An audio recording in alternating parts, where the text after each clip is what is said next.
Bem, então, conforme de costume, nessa aula vamos corrigir a segunda prova.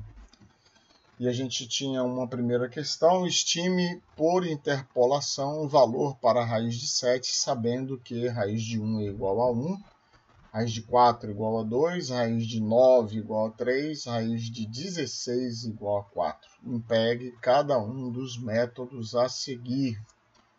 Primeiro método, interpolação de Lagrange do terceiro grau. Segundo método, interpolação de Newton do segundo grau.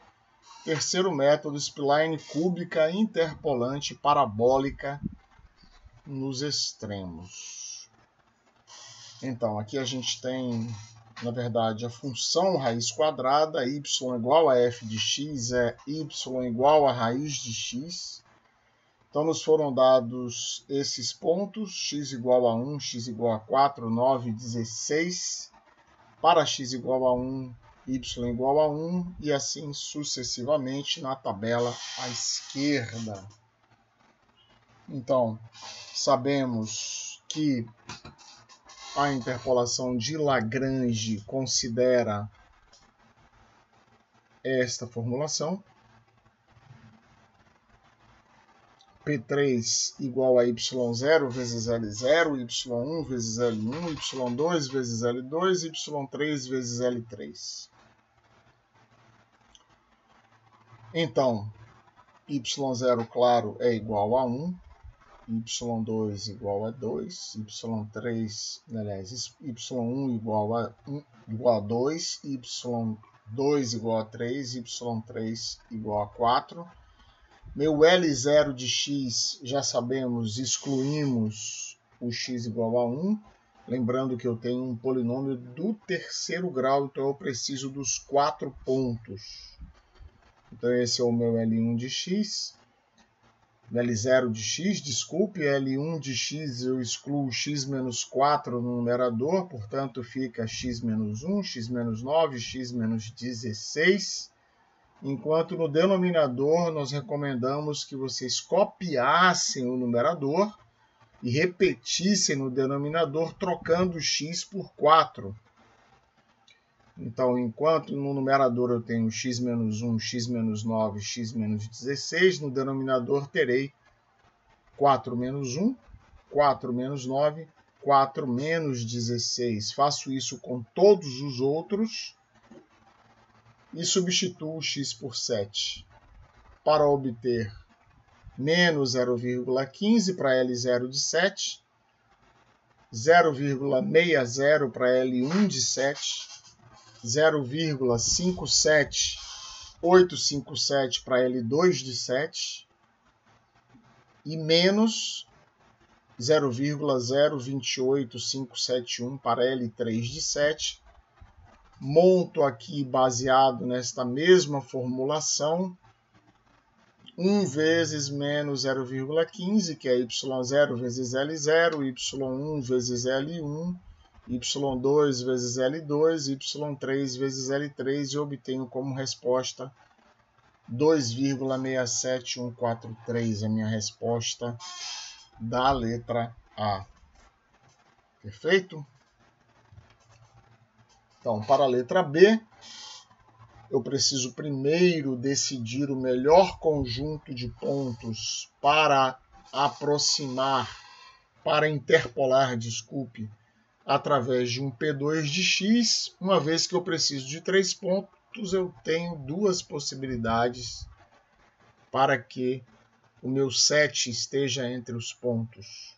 Então eu tenho 1, 4, 9, primeira possibilidade, 4, 9, 16, a segunda possibilidade. Para o erro esperado, eu tenho essas duas produtórias, e é claro que eu vou escolher a que me dá o menor erro esperado. Então, 7 menos 1, 7 menos 4, 7 menos 9, dá 36 esse produto. 7 menos 4, 7 menos 9, 7 menos 16 dá 54. Portanto, a sequência 1, 4, 9 apresenta um menor erro esperado, por isso ela será escolhida. Então, já que eu tenho esta sequência O meu ponto de base é o menor deles, que é o 1. E eu vou descer essa escadinha aqui. Portanto, o meu polinômio é D0, que é 1, mais D1, que é 0,33333, vezes x menos 1, mais o D2, que é menos 0,016666, vezes x menos 1, x menos 4. Portanto, meu P2 de 7 é esta conta que me dá 2,700, é o resultado da minha interpolação utilizando um P2 de x através do método do polinômio de Newton. Então vamos ver agora o resultado que é apresentado pela spline. Então, eu começo aqui identificando que entre 1 e 4 eu tenho S1 de x, entre 4 e 9 eu tenho S2 de x, e entre 9 e 16 eu tenho S3 de x. Portanto, como eu quero interpolar f de 7, então eu vou interpolar entre 4 e 9, eu vou usar S2 de x. Lembrando que eu vou resolver esse problema em duas etapas. Primeiro, determino as derivadas segundas nos nós da curva. O valor numérico, claro, dessas derivadas segundas nos nós da curva, para depois, de posse desse vetor que me define G0, G1, G0, G1, G2 e G3. Não, desculpa. G0, G1, G0, G1, G2 e G3. Aqui está errado, aqui é G2 e G3. Certo? Então, na minha condição parabólica, eu tenho G0 igual a G1, G2 igual a G3. E depois que eu determino essa solução, eu vou em busca de A2, B2, C2 e D2. Lembrando que me interessa apenas A2, B2, C2 e D2, porque desejando f de 7, eu estou em busca de S2 de x, que é o polinômio do terceiro grau que vai determinar f de 7. Certo? Explicamos isso no início aqui. Eu estou entre 4 e 9, que é esse setor modelado por S2 de x. Portanto, determino H1, os Hs, que é o espaçamento da minha malha. H1 é 4 menos 1, que é 3. H2 é 9 menos 4, que é 5. H3 é 16 menos 9, que é 7. Monto a minha matriz, relembrando que a minha matriz A, se eu tenho 4 pontos, 4 menos 2, 2, portanto eu tenho 2 linhas e 4 colunas. Se eu tivesse 5 pontos, seria 3 linhas com 5 colunas e assim sucessivamente. É claro que o meu vetor B vai ter o mesmo número de linhas da matriz A, portanto tem 2 linhas.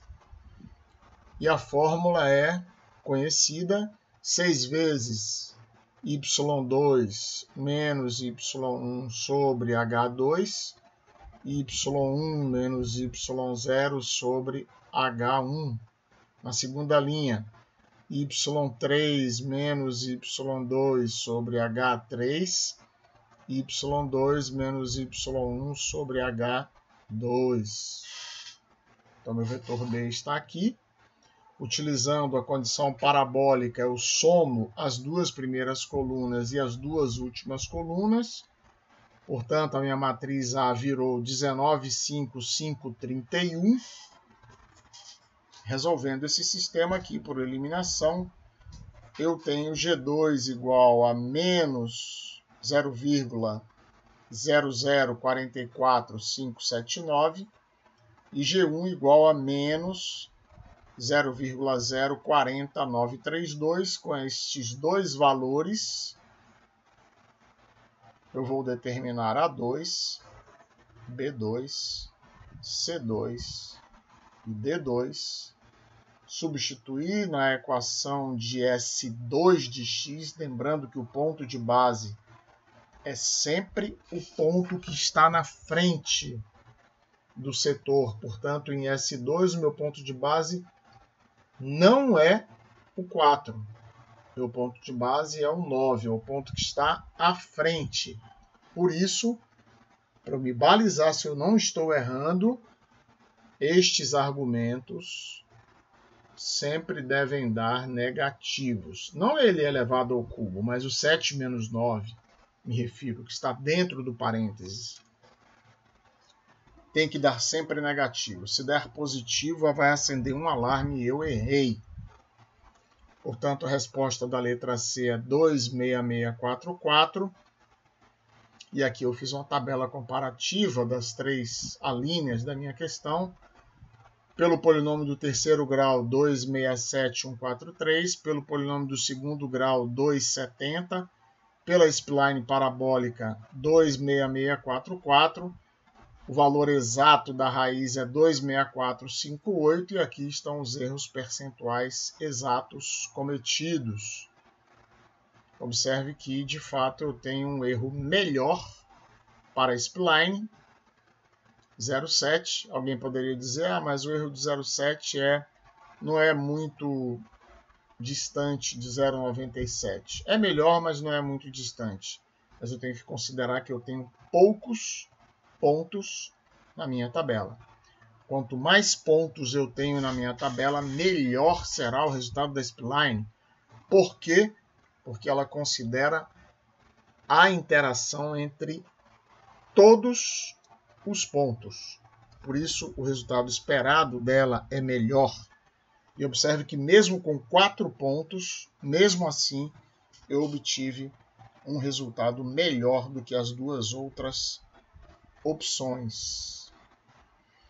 E por último, a segunda questão, dado o conjunto de pontos a seguir, ajuste a melhor parábola do tipo y igual a kx² que aproxima os pontos. Então, já falamos sobre isso, né? A gente não tem que ficar se atrapalhando colocando um polinômio completo se eu quero apenas uma parábola que passa pela origem do tipo kx². Portanto, não há coeficiente do primeiro grau e não há termo independente.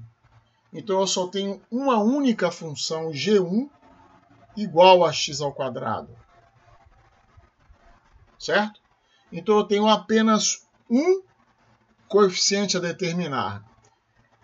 E a minha equação é A11 vezes α1 igual a B1.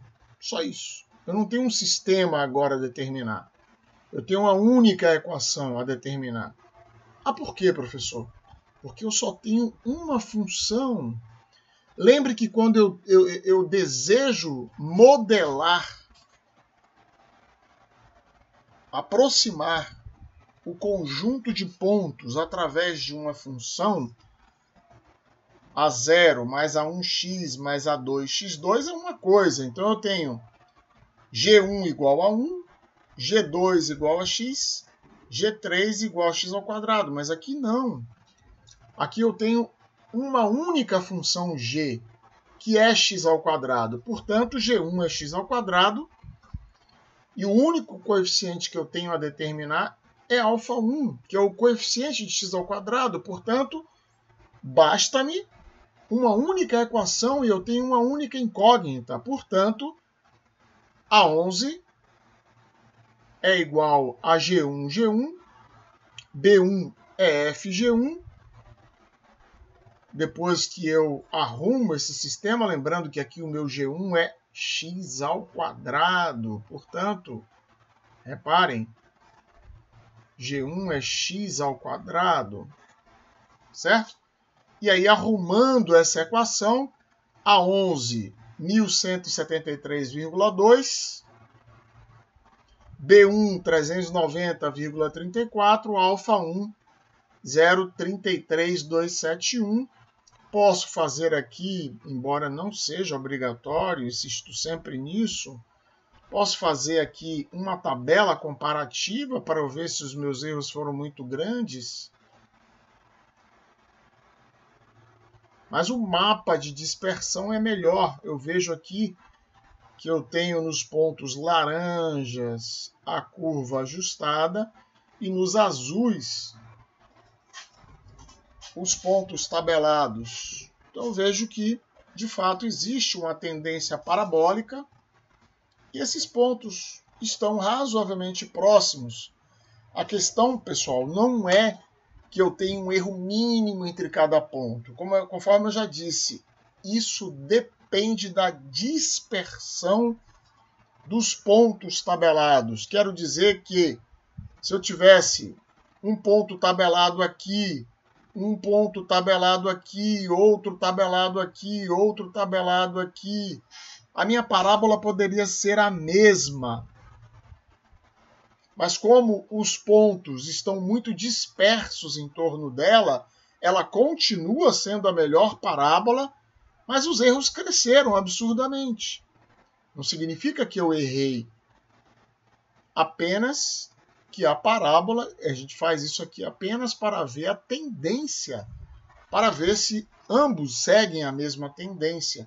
E o mapa de dispersão representa isso muito melhor do que essa análise visual de um ponto contra o outro. Perfeito? Então aí está a solução da nossa segunda prova. E com isso finalizamos essa videoaula.